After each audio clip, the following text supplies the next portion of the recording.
İl Özel İdaresi kaynaklarıyla sağlık alanında hastanelerimize bir katkı sağlama konusunda özellikle İl Genel Meclisimizin bir iradesi ortaya çıktı.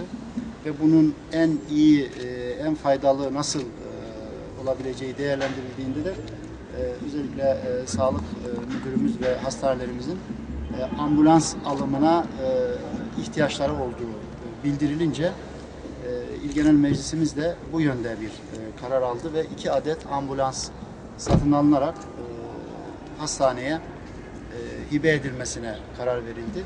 Aslında bu dediğim gibi bizim Batman İl Özel İdaresi İl Genel Meclisi'nin bir takdiri ve kararıdır.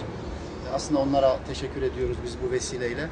Gerçekten İl Özel İdaresi'nin sadece köylere yol yapan, kaldırım yapan ya da işte kanalizasyon yapan, su götüren bir kurumdan ziyade diğer bütün kamu hizmetlerine, eğitime, sağlığa, spora, sanata da yeri geldiğinde ödenek ayırması, oralarla ilgili sıkıntıların da çözümü konusuna katkı sağlaması önemli bir husustur. Bu anlamda ben Batman Özel İdaresi'ni başta İl Genel Meclisi ve Özel İdare Yönetimi olmak üzere hepsini bu vesileyle bir kez daha teşekkür ediyorum. Bu şekilde görebileceği bir cihaz. Normalde hasta şoka girdiği zaman çakma olarak hani normal kalp krizi, elektroşok olarak.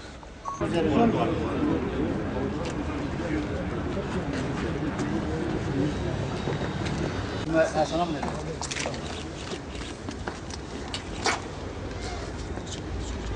İl Özel İdaresi'ne teşekkür ediyoruz.